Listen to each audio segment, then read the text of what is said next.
Nah, ini gimana? Jadi aturan hitungnya, pertama, sperma yang posisi kepalanya itu ada di dalam kotak, itu dihitung ya. Nah, kemudian kalau sperma kepalanya itu ada di garis batas, dilihat dulu. Kalau eh, menempel pada garis bawah atau kiri, garis bawah atau kiri, itu dihitung. Posisi kepalanya di dalam situ. Kalau kepalanya berada di garis atas atau kanan, di atas atau kanan itu tidak dihitung. Nah, tujuannya apa? Untuk menghindari double counting atau menghitung dua kali. Nah, terus kan tadi kita juga tahu ya ada pengenceran-pengencerannya. Nah, ini pengenceran 1:20 kali. Ini maksudnya gimana? Jadi, satu bagian semen plus 19 bagian pengencer. Makanya 1:20. Nah, kemudian hitungnya itu pada kotak tengah ya yang nomor 5. Kan ini 1, 2, 3, 4, 5. Nah, hitungnya kotak tengah ini untuk nilai konsentrasinya. Kalau grade A itu dalam 3 baris 2, 3, 6, grade B 3 baris. Nah, total dari grade A dan B 4, 5, 6.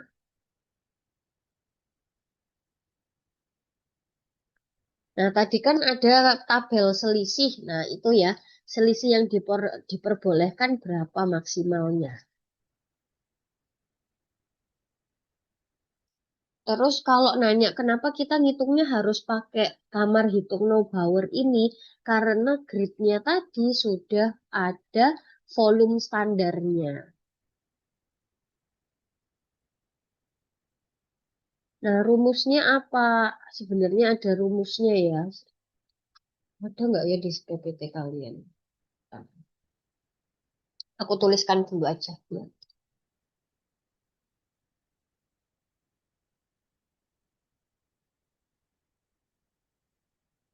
Konsentrasi ini dalam juta per mili. Cara hitungnya sama dengan jumlah sperma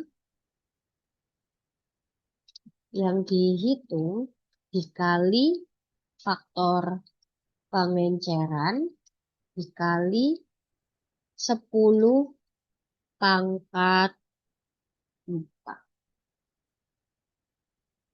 Baru dibagi jumlah kotak yang dihitung. Ini untuk rumusnya.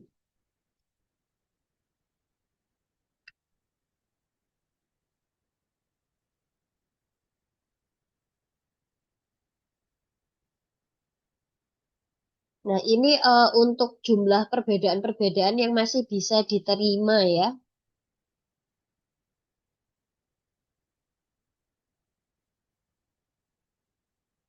Jadi selisih maksimal yang diperbolehkan antara hitungan grid agar hasilnya itu bisa dianggap valid. Nah, misalkan pakai yang jumlahnya itu 197 ini ya, 197 sampai 211. Berarti selisih maksimal yang diperbolehkan itu 28 aja. Kalau selisihnya lebih besar dari angka di tabel ini, berarti hasilnya tidak valid atau harus dihitung ulang.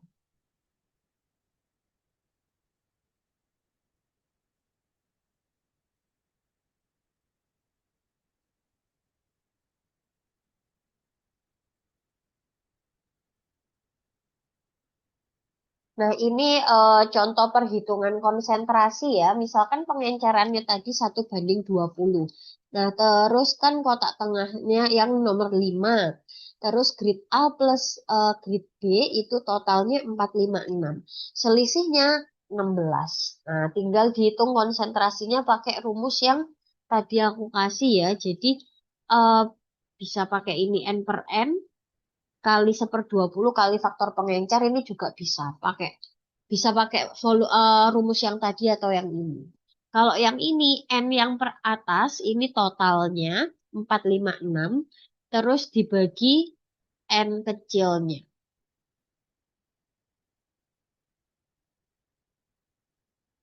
Tuh. Terus dikali 120 dikali faktor pengencer. Faktor pengencernya yaitu 20. Nah, untuk penilaian konsentrasi, ini kalau kasusnya itu spermanya sangat sedikit. Nah, dia bisa pakai pengenceran terkecil, yaitu 1:2. Nah, nanti hasilnya itu bisa menghasilkan kurang dari 200 sperma dalam 9 kotak besar. Nah, ini agak beda ya perhitungannya. Pakai rumus K sama dengan N tadi ya jumlahnya per 1,8 dikali 2. Nah, itu hasilnya berapa? Kan nanti NN itu kan yang jumlah total per 0,9 sperma per mikroliter. Nah, jadi N ini apa? N itu jumlah sperma yang terhitung di semua kotak. Kalau 1,8-nya ini adalah faktor konversi volume khusus saat jumlah spermanya sangat sedikit. Nah, nanti hasilnya pakai satuan ribu per mil. Nah, kenapa sih ada cara ini? Ini untuk memastikan meskipun jumlah spermanya itu sangat dikit, masih bisa dihitung dengan akurat. Itu fungsinya. Selanjutnya adalah penilaian morfologi. Nah, penilaian morfologi ini dimulai dari buat preparatnya dulu ya.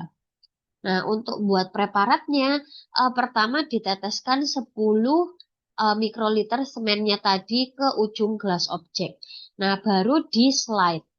Nah, dibuat apusan dengan sudutnya ini 45 terus ditarik, digeser cepat. Nah, jadinya hapusannya tipis.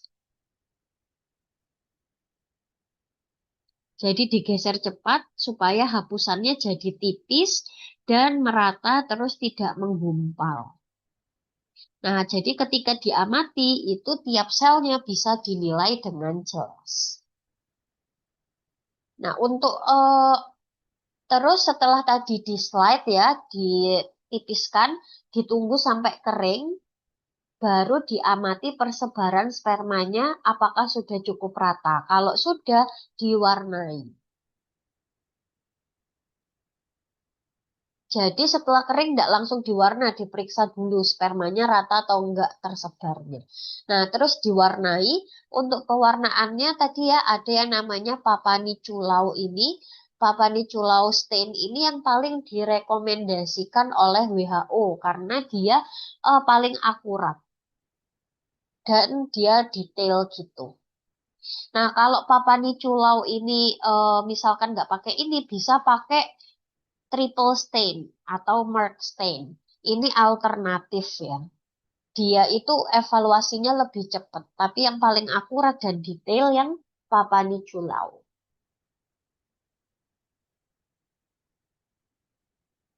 Kemudian ada Gimsa. Kalau pewarnaan Gimsa ini sederhana ya, dipakai kalau aksesnya terbatas atau nggak bisa pakai Papaniculau. Kalau Safranin Gentian Violet ini metode yang klasik dan jarang dipakai. Nah, kenapa harus diwarna? Diwarna itu untuk lihat ya, eh, untuk lebih gampang diamati kepala, leher, ekor spermanya, dan kita bisa menentukan bentuknya ini normal atau tidak normal. Dan yang harus diperiksa itu ya minimal 200 sperma ya di per preparat. Dan dilakukan 2 kali supaya lebih akurat.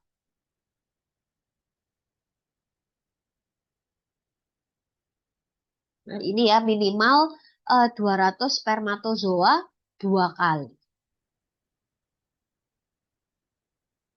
Nah, yang dinilai kepalanya, leher sama ekor. Nah, selanjutnya penilaian morfologinya. Nah, normalnya ini pakai perbesaran 1000 kali ya. Nah, artinya apa? Ini kalau standar WHO yang lama, sampel semen itu dianggap masih dalam batas normal. Kalau lebih dari sama dengan 5%, sperma memiliki morfologi normal. Nah, normalnya kayak gimana? Kepalanya oval, terus akrosomnya jelas, lehernya lurus, ekornya tunggal memanjang. Itu normal. Nah, kadang kalau kita nggak lihat yang kelainan kan jadi bingung ya. Nah, dibandingkan normal sama yang ada kelainannya. Nah, untuk kelainan morfologi ini pakai kriteria morfologi Kruger-Stern.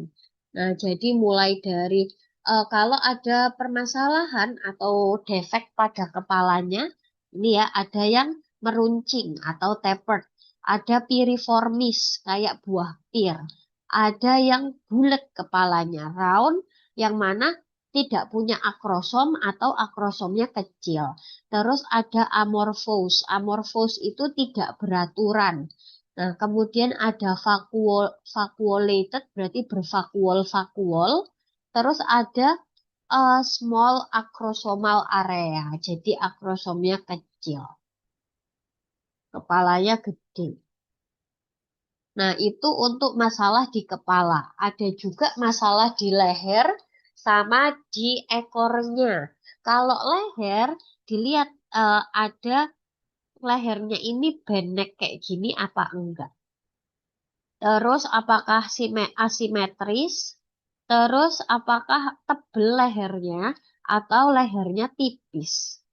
Nah, sekarang ekor. Kalau ekor dilihat dia pendek, terus bengkok atau coil. Coil itu kayak melingkar gitu ya. Nah, kemudian ada yang ekses residual sitoplasma. Nah, ekses residual sitoplasma ini sisa sitoplasmanya menempel di leher atau di kepala. Tandanya apa? Pematangan spermanya itu terganggu.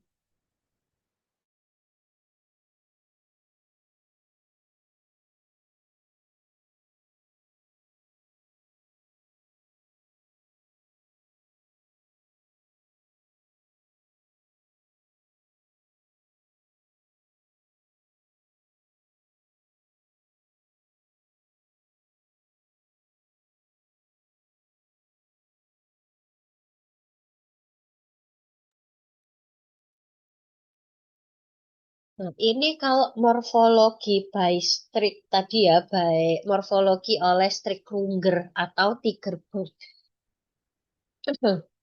Syarat sperma normal, syaratnya itu kepala spermanya oval, kemudian simetris, halus, kemudian panjangnya 3 sampai 5 mikrometer dan lebarnya 2 sampai 3. Nah, akrosomnya itu juga harus jelas area akrosomnya. Untuk akrosomnya itu jelas menutupi area 40 sampai 70% kepala. Nah, kalau ada vakuol itu kurang dari atau sama dengan 2. Sama dengan atau kurang dari 2 untuk vakuolnya. Tidak boleh lebih dari 20% area kepala untuk vakuol. Nah, kemudian untuk midpiece-nya itu dia harus lurus, tipis, panjang, panjangnya 7 sampai 8. Lebarnya 0,5. Dan untuk midpiece-nya itu dia tegak lurus dengan kepala. Kalau ekornya sendiri, ekornya itu harus lurus, panjangnya kurang lebih 45 sampai 50 mikrometer. Nah, untuk kriteria normal itu spermanya harus normal di semua bagian, mulai dari kepala, leher, sama ekornya. Midpiece itu leher ya, guys. Nah, kalau salah satu aja ada yang nggak normal, itu udah termasuk tidak normal. Nah, yang dinilai berapa? Yang dinilai itu minimal 400 sperma ya, yang harus dinilai. Nah, nanti tinggal dihitung gambaran yang normal itu berapa persen. Jumlah normal yang jumlah sperma normal dibagi total sperma yang diperiksa dikali 100. Itu hasil dalam persen ya nanti. Selanjutnya adalah leukosit. Nah, tadi kita udah belajar leukosit itu bisa ada ya, tapi kalau jumlahnya kebanyakan menandakan ada infeksi atau inflamasi di saluran reproduksinya. Nah, sel bulat dalam semen itu adalah leukosit. Ini penting untuk membedakan apakah pasiennya itu azospermia sejati ya atau tidak. Selanjutnya belajar tentang azospermia. Azospermia itu tidak ditemukan spermatozoa dalam ejakulat setelah pemeriksaan mikroskopis. Nah, ini langkah pemeriksaannya gimana? Jika jumlah spermanya sangat sedikit, kurang dari 1 sampai 2 per lapang pandang. Nah, caranya adalah diambil 1 cc sperma terus disentrifuge. Sentrifuge itu kayak dikocok tapi pakai alat dan dia kencang banget. Nah, setelah disentrifuge itu nanti jumlahnya ini ya bisa kita kayak bisa diperbanyak gitu. Nah, sentrifugenya itu 600 gram selama 15 menit, volume supernatannya diukur terus dibuang. Nah, residunya baru diaduk dengan seksama, baru dihitung spermatozoanya. Nah, kalau jika tetap setelah disentrifuge tidak ditemukan sperma, bisa diulangi selama 15 menit. Ya, ini ya dilakukan lagi lebih dari 3.000 gram sentrifuge yang kedua. Kemudian dihitung konsentrasinya. Nah, ini untuk memastikan pasiennya itu benar-benar azospermia atau enggak. Nah, karena bisa azospermia, bisa juga kripto, kriptosper, kriptozoospermia. Kalau azospermia itu benar-benar tidak ada sperma sama sekali. Tapi kalau kriptozoospermia, dia ada tapi hanya sedikit. Nah, itu dibantu sentrifuge ini untuk memastikannya ya. Nah, ini selanjutnya pada kasus azospermia, seluruh volume semen itu dipusatkan ya di endapan kecil dengan sentrifuge. Nah, kemudian peletnya tadi dibuat sediaan hapusan tipis di gelas objek, terus diperiksa. Nah, untuk ini menggunakan SS pattern. Jadi SS pattern ini cara menyapu mikroskop lapang pandangnya berbentuk huruf S untuk memastikan area yang diperiksa itu sudah menyeluruh. Nah, makanya menggunakan pattern SS. Yang penting apa? Pemeriksaannya itu harus diulang ya pada waktu yang berbeda untuk mengkonfirmasi pasiennya itu apakah benar-benar azospermia atau memang karena produksi semennya yang bervariasi. Nah, ini merupakan menurut WHO sperma normalnya ya, mulai dari volume, terus total spermnya, terus volume itu volume ejakulat ya. Terus terus ada total jumlah sperma, kemudian ada sperma count ini konsentrasi sperma, motilitas sperma dan bentuk normal dari spermanya. Biasanya sih pakai yang terbaru ya, yang fifth edition. Nah, kalau ini nilai batas bawah normal, lower reference limit persentil kelima untuk populasi pria subur. Nah, volume semen 1,5, lebih dari sama dengan 1,5. Terus total sperma per ejakulat lebih dari sama dengan 39 juta, konsentrasi sperma lebih dari sama dengan 15 juta, motilitasnya lebih dari sama dengan 40%. Terus yang progresif, yang bergerak maju itu ya, itu lebih dari sama dengan 32%. Vitalitasnya gimana? Morfologi bentuknya gimana? Morfologi normalnya. Terus tadi kita juga udah bahas pH dan yang lain-lain. Ada leukositnya atau enggak. Nah, kemudian ada MARTES. MARTES ini atau immunobit test ini untuk mendeteksi antibodi anti-sperm.